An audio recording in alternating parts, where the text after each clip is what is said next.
Patna hostel case में police की दरिंदगी के लिए, अमानवीयता के लिए मेरे पास शब्द नहीं है। अगर उस केस में कपड़ों पर स्पर्म के काउंट नहीं होते, स्पर्म के निशान नहीं होते या एफएसएल की रिपोर्ट नहीं होती, तो एक बच्ची केस का जो न्याय होता वो दफन हो जाता।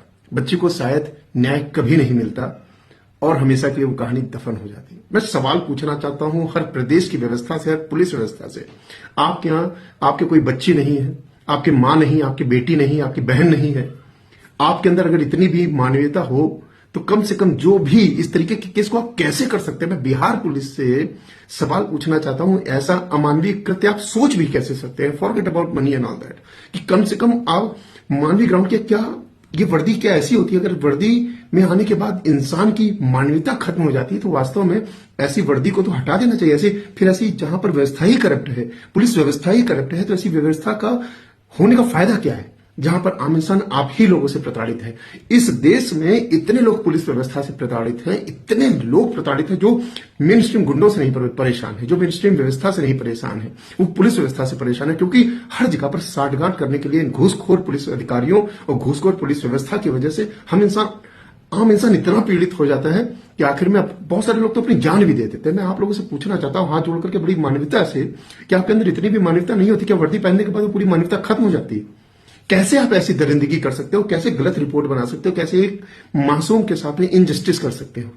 उस अधिकारी से, बिहार पुलिस के अधिकारी से, डीजीपी से, कि भैया अगर आपके यहां आपकी व्यवस्था ऐसी है तो पूरे प्रदेश में ऐसे कितने केस होते हैं? चलो ये एक केस था जो उजागर हो गया, ऐसे बहुत सारे केस तो जो मेन स्ट्रीम मीडिया में आ ही नहीं पाते हैं। ये चलो उस लड़की के जो भी समझ लो किसी भी तरीके से ये चीज बाहर आ गई, उजागर हो गई।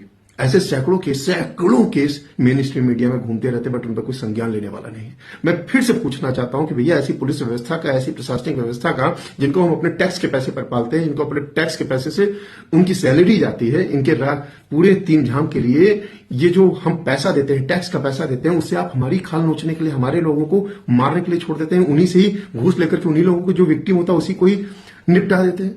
कैसे व्यवस्था सुधरेगी? कैसे सिस्टम सुधरेगा?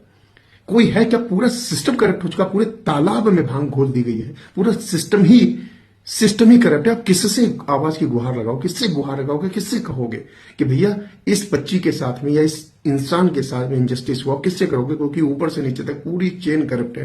किससे कहोगे? माननीय सुप्रीम कोर्ट में आपसे हाथ जोड़ करके बस केवल, मुझे तो लगता है आज की केवल सुप्रीम कोर्ट ही जिससे, जहां पर आप थोड़ी बहुत उम्मीद की गुहार लगा सकते हो। बट नहीं, वहां भी चीजें फिर फाइलों में दफन हो जाएंगी, या केस लड़ते लड़ते आप मर जाओगे, खत्म हो जाओगे, क्योंकि हर जगह पर वकीलों की फौज खड़ी हो जाएगी, पावरफुल लोग होंगे, वकीलों की फौज हो जाएगी, तो वहां पर आम इंसान फिर दम तोड़ देगा, केस लड़ते लड़ते उसकी जिंदगी खत्म हो जाएगी। ऐसे कितने केस हैं, आम इंसान को जस्टिस नहीं मिलता साहब। सुप्रीम कोर्ट, माननीय सुप्रीम कोर्ट, ऑनरेबल जो भी चीफ जस्टिस है, मैं उनसे हाथ जोड़ करके निवेदन करता हूं कि आम इंसान के साथ में कम से कम जस्टिस होने के लिए कुछ ऐसा करें कि आम इंसान को जस्टिस के लिए उधर उधर या सुसाइड को गले ना लगाना पड़े, उसको सुसाइड ना करना पड़े, आत्महत्या ना करनी पड़े। पटना रेप केस वाकई में बहुत बड़ा फेल्योर है हमारे सिस्टम का, हमारी प्रशासनिक व्यवस्था, हमारे पुलिस सिस्टम का। यह केवल पटना की बात नहीं है, ये हर प्रदेश में बहुत सारे ऐसे केस है। जिस भी प्रदेश की आप बात करें, हर जगह पर ऐसे सैकड़ों केसेस है, चाहे उत्तर प्रदेश ले लीजिए, चाहे मध्य प्रदेश ले लीजिए, या किसी भी प्रदेश की व्यवस्था, जहां पर सैकड़ों केसेस। आप मुझसे पूछिए, अगर आपको केसेस नहीं मिलते तो मैं आपको दिखा दूंगा। आपको जो भी एग्जाम्पल में सारी चीजें इंटरनेट पे फ्लोट हो रही है और हैवी मात्रा में, हैवी क्वांटिटी में है, इतने केसेस फ्लोट हो रहे हैं। फिर भी ये प्रशासनिक व्यवस्था है, ये सुधरते नहीं, क्योंकि हमारे यहाँ सड़े हुए कानून है, सड़ी हुई व्यवस्था है, कोई स्ट्रिक्ट लॉस नहीं बनते, लोग इनका फायदा उठाते।